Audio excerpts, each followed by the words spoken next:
ओम नमः शिवाय। हर हर महादेव। स्वागत है आपका हमारे चैनल पर। आज के इस वीडियो में हम बात करने वाले हैं ज्येष्ठ मास के शुक्ल पक्ष के प्रदोष व्रत के बारे में। ज्येष्ठ मास के शुक्ल पक्ष का प्रदोष व्रत कब रखा जाएगा, त्रयोदशी तिथि कब आरंभ होगी, कब समाप्त होगी, साथ ही प्रदोष काल पूजा का शुभ मुहूर्त क्या रहेगा और प्रदोष के दिन राहु काल का समय क्या रहेगा, इस सभी के बारे में आज के इस वीडियो में बात करने वाले हैं। इसी प्रकार की जानकारियां प्राप्त करने के लिए और सभी प्रकार की व्रत कथाएं सुनने के लिए हमारे चैनल को सब्सक्राइब अवश्य कर लीजिए। और आज की ये जानकारी अच्छी लगे तो वीडियो को लाइक करके शेयर करिए, साथ ही कमेंट में अपने विचार भी अवश्य लिखिए। तो चलिए अब शुरू करते हैं आज का वीडियो। प्रत्येक महीने 2 प्रदोष के व्रत किए जाते हैं, एक शुक्ल पक्ष का और एक कृष्ण पक्ष का। हर त्रयोदशी के दिन प्रदोष का व्रत किया जाता है, जो कि भगवान शिव को समर्पित होता है। त्रयोदशी के दिन भगवान शिव का पूजन अगर प्रदोष काल में करते हैं तो भगवान शिव की कृपा से सारी मनोकामनाएं पूर्ण होती हैं एवं इस संसार के सुख भोग कर प्राणी अंत में शिवलोक की प्राप्ति करता है। प्रदोष काल भगवान शिव की पूजा का सबसे उत्तम समय है और भगवान शिव को अत्यधिक प्रिय समय है। ऐसी मान्यता है कि प्रदोष काल के समय भगवान शिव और माता पार्वती पृथ्वी पर भ्रमण के लिए निकलते हैं और जो भी भक्तगण प्रदोष काल के समय शिवालय में या अपने घर पर भगवान शिव की पूजा अर्चना करते हैं तो भगवान शिव की उन पर कृपा दृष्टि अत्यधिक शीघ्र होती है और सभी मनोकामनाएं भगवान शंकर की कृपा से पूरी होती हैं। प्रदोष का व्रत अलग अलग दिन के हिसाब से अलग अलग होता है और अलग प्रदोष का अलग महत्व होता है।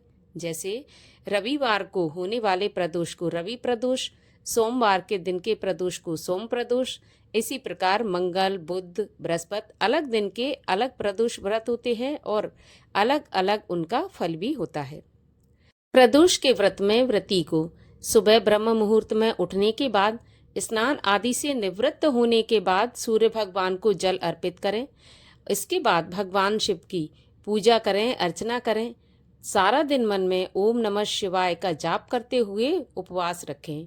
शाम को जब सूर्यास्त में 1 घंटा शेष रह जाता है तो एक बार पुनः स्नान करें, सफेद वस्त्र धारण करें।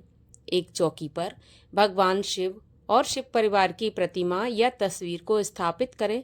पूरे विधि विधान से भगवान शिव का और शिव परिवार का पूजन करें। शाम को खीर का प्रसाद बनाएं और खीर का प्रसाद भगवान को भोग में लगाएं, साथ ही स्वयं भी खीर का प्रसाद ग्रहण करें। प्रदोष के व्रत में नमक का सेवन बिल्कुल नहीं किया जाता, तो नमक का त्याग करें। इस प्रकार से प्रदोष का व्रत करें। प्रदोष व्रत की कथा सुनें, भगवान शिव की आरती करें। इसके अलावा आप शिव तांडव स्तोत्र, शिव चालीसा, शिव स्तोत्र आप जो भी अपनी सामर्थ्य के अनुसार कर सकते हैं अवश्य करें। इससे भी भगवान शिव प्रसन्न होते हैं और मनवांछित फल देते हैं।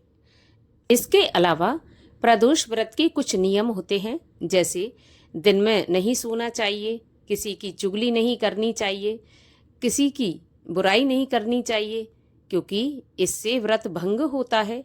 जितना हो सके मौन रह के भगवान शिव का ध्यान करना चाहिए, शिव मंत्र का जाप करना चाहिए। इस प्रकार प्रदोष के व्रत को पूर्ण करें, तभी ये व्रत पूर्ण माना जाता है।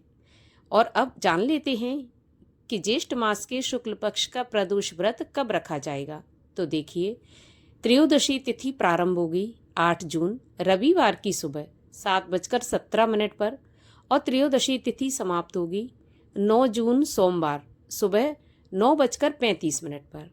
चूंकि प्रदोष का व्रत प्रदोष काल में किया जाता है और प्रदोष काल में ही भगवान शिव की पूजा की जाती है, तो प्रदोष काल में त्रयोदशी तिथि प्राप्त हो रही है 8 जून रविवार को, तो ये व्रत रविवार को रखा जाएगा और रवि प्रदोष कहलाएगा।